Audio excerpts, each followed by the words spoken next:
So, strange games. Strange games are quite a staple of the indie games arena. The fact that people are just doing stuff alone, trying new things, breaking new ground, really does lead to interesting and edgy concepts that come out. And that's one of the wonderful things about the indie game community. It is this fertile breeding ground of new ideas and new thoughts and new ways to experience the world through games. And that's one of the things that I truly do love about the indie game world. And I thought I'd seen a lot of it. I thought I'd seen a lot of the weird ideas that people can come up with. But the my page on Itch.io, the pages that I search through, it just keeps giving me new things, new interesting things to look at. And this is one of them. And this is one of those weird games where I sort of read the description and had a brief look at it and thought, well, that doesn't sound very fun. And then I jumped in and I tried it and I went, this is actually seriously entertaining. I'm really enjoying playing through this. I'm really enjoying this little challenge. It's called Divide the Colonies, and it's by quite an interesting little studio name, because in English it says it's Tiny Cactus Studio. But there's also Japanese here, which is, I read it as Hachinosu, but or possibly Wachinosu. I don't quite understand when that is a hard one and so what. Which, after a little bit of googling, it says something like Beehive, so it's Beehive Studio, which is I don't quite understand that. It's very interesting.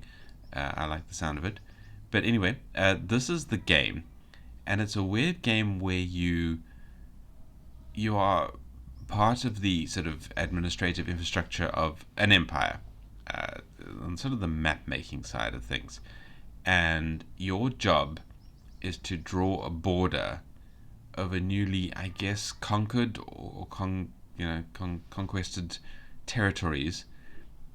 So you have to take the smaller part of the territory, but it has to be the wealthier part, so smaller but wealthier, and you only get like a certain number of lines to draw the border with. So very strange, a little contrived, but surprisingly fun. So let's jump in and play a little bit of gameplay, and then I have maybe a little bit of critique, but not a lot, because this is actually quite a well-polished game. So let's take a look, shall we? We get to play in English or Nihongo, Japanese. So let's go to English. This is Divide the Colonies, a border drawing game. Take a quick look at how things are running. We seem to be doing well at the moment. So we can't maximize the screen, unfortunately. So let's start and we'll have a look at the beginning of the game. It's a border drawing game. So here we have our letter of appointment, I suppose. Notice to the imperial surveyor. Following our victory, the new colonies are to be divided with our allies. Draw the borders and fix the empire's share. Secure as many resources and people as you can. Okay, so that's the context. We've fought a big war with allies, we've conquered a lot of territory, and we're now trying to divide it up with our allies and, I guess, stab them in the back a little bit, to try and get the wealthier bits of the new expansion to our relative empires. By a treaty with our ally, we are obliged to take the smaller portion, most vexing. Just focus on maximizing the empire's gain. Glory to Her Majesty Cecil Goldcraft, Secretary of State for the Colonies. And a lovely signature there with the colonial stamp, the stamp of the crown.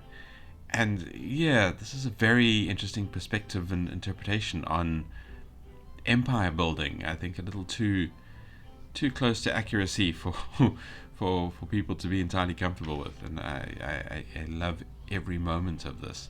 Like I said, this game is interesting, unexpectedly interesting. So let me shift this a little bit so we can trying to get away from these ruining the view. Unfortunately, there's no grow large thing. There is, if we press escape, a pause menu where we can change the English, and there are my beloved sound controls where we can change the sound and the music separately. Nice to have a tick box to just mute them, but that doesn't matter. How do I get away from it? Okay, escape again to get away from it. Right, so here we have a bit of conquered empire, and we have to draw a map. and we have a quota. We need the map to be more valuable than 2 units, whatever the units are. So we can draw from any particular point along the hexagonals.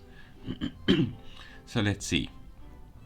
The map size is 1, 2, 3, 4, 5, 6, 7 big. So our section can only be 3 big, and their section can only be it has to be 4 big.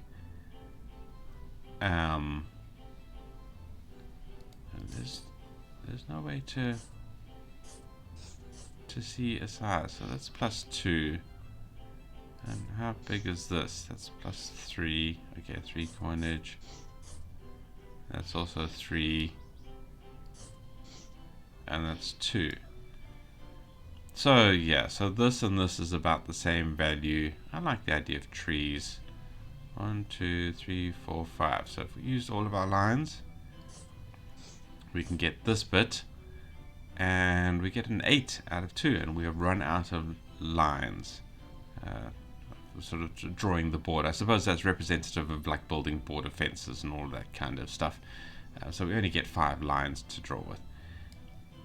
But if we confirm that we have succeeded, the border has been demarcated, we gathered remaining wealth of 8.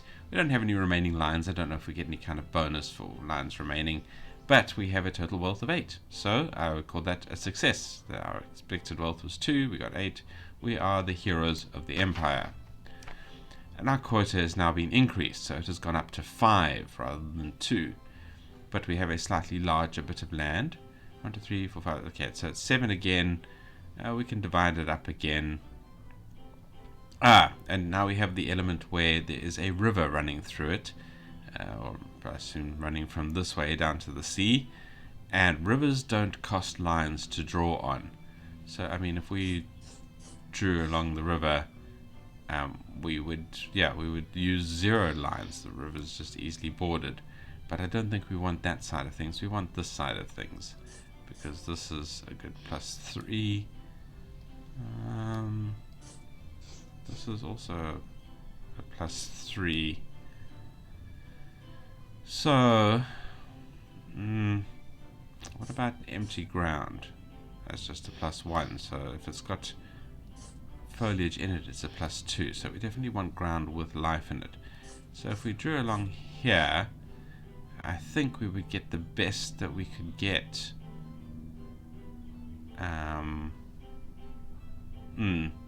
I think that's about the best of the options that we have, is this little corner down here. Yeah, well defended behind the river.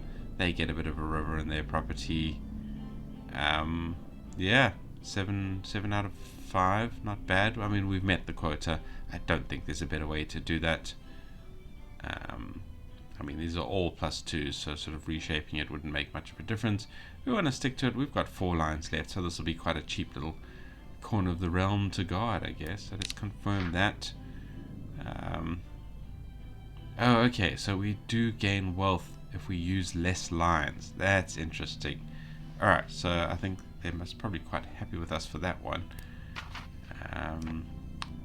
But they just increased our quota. Alright, so new bit of territory. 1, 2, 3, 4, 5, 6, 7, 8, 9, 10, 11, 12. So if we get 1, 2, 3, 4, 5, 6, if we divide 1, 2, 3, 4, 5, 6, 1, 2, 3, 4, 5.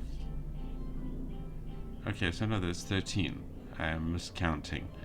It's actually a pretty good border right there.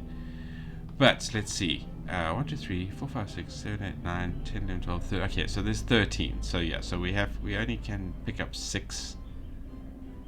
But I'm wondering if we do this bit here, because we get that +5.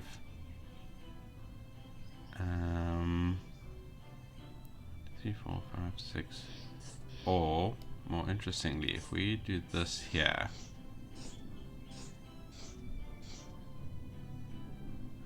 we get the 2 +5s, and we get our 6. We don't get any food or anything, but we get all of those mines, and the mines are very, very valuable. 1, 2, 3, 4, 5, 6. No, I can't get it because of that corner mine. Alright, yeah. So we are going to take that, I think. I mean, we've got our 16, we've got 3 extra lines that we haven't picked up. We're using a lot of the rivers there. Total wealth of 19. I'm happy with that. And that is all the gameplay I'm going to show. I think we have covered enough of the gameplay. We've shown enough of the puzzle. The maps obviously keep getting bigger. And we are happy with that. So if you're just here to see the gameplay, thank you for watching. Please don't forget to like, comment, and subscribe, because that boosts engagement for me, helps the channel out, and it boosts engagement for you and teaches YouTube about the kinds of videos you want to watch. It adds the type of video that you have engaged with to your algorithm and feeds those to you in your, in your feed and all of that kind of stuff. And a well-trained YouTube algorithm is a good thing. So it teaches that you like gaming videos, which I'm assuming you do because you're here watching a gaming video. These maps get pretty big. Right, so yeah, if you're just here for the gameplay, thank you for watching, and I'll see you in the next video.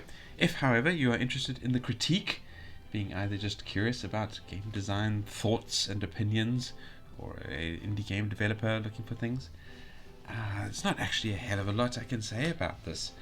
Going through my usual categories, I mean, the UI is fine, we can see what we're doing. It has a wonderful little pause menu over here. I mean, it could have added more elements to it, but not necessarily. So yeah, the UI controls are fantastic. I would have liked, rather than pressing escape for it, I would have liked to have been able to maximize the page on the screen, and then had a little button in the corner or something like that to actually bring up the options menu. I don't like using escape because it messes with the browser controls around it, and Itch.io escape is the default button to get out of full screen. So yeah, just add a little button to your screen. Do a little bit of extra art. It would look nice. It would be an interesting part of the UI. So yeah, that is my thoughts on the UI. Gameplay explanations, pretty straightforward. There is a lot of it outside here that I think needs to possibly be inside a little bit more. Let's have a look at the tutorial section again. So we'll rerun the game. English, start. So we have this blah blah blah. This is what we're trying to do. Very nice sort of introduction of what we're trying to do. I like it. Very good looking. I love this sort of level of pixel art. It's very very like those old Sierra games that I played as a kid in the 90s, I guess. Very, very late 80s, early 90s. Must be the early 90s, somewhere around there. I lived on Sierra games, Quest for Glory and King's Quest and Space Quest, and that was very much this kind of art. And this is just, the rush of nostalgia is amazing. I love it. Anyway, being distracted. Right. So yeah, we're told drag from the edge to draw a border. Divide the territory in two. Drawing a border costs resources. The smaller area becomes your territory. I mean, it's a tutorial that works.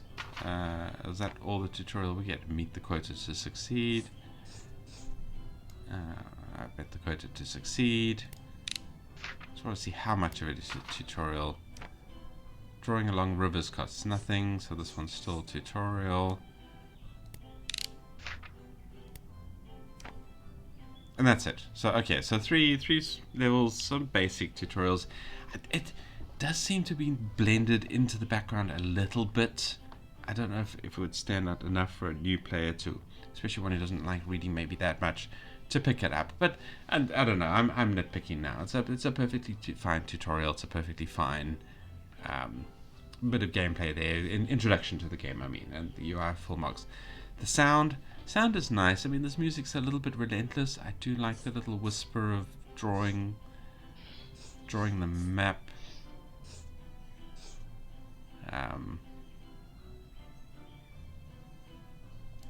Now I wonder if I'm under 10, but I get the extra resources because of the lines that I drew. No, it doesn't say. Okay, quota not met, so it doesn't count the lines in getting the quota. And that's it. That's the end of the game, I guess. This is the game end screen. Once you finally fail, we got £48. There's a share button. I'm not sure about that. Okay, and that takes us back to the front page. Alright, so interesting little aside there. We were talking about the sound. Yes, I like the sounds. Music's a bit relentless, the little whisper of drawing. The clink of the coins could be a little bit nicer. As you once you've sort of finished a map and you get your quota funds. So that is one sound that could be changed, but I'm not too fussed about it. I don't think there's any kind of credits about who they got the sounds from, if they made them themselves or whatever. Nothing like that. But still, that's fine. The sounds are fine, as much as I nitpick at them a little bit.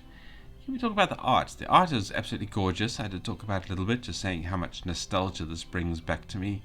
Yeah, I mean that is beautiful. That's very, very fine, very Victorian. I don't know why they've made a Victorian themed game. I would love to know the history about where this game idea came from and this design and things like that. But it's fantastic as it is. Yeah, the game feeling, the gameplay. I feel like this. If there's one critique I would give, and this is going to the immersion elements as well, is that I feel this is part of a bigger game. I feel the potential here of enlarging this, maybe with like a Papers, Please family that you have to keep happy and healthy, or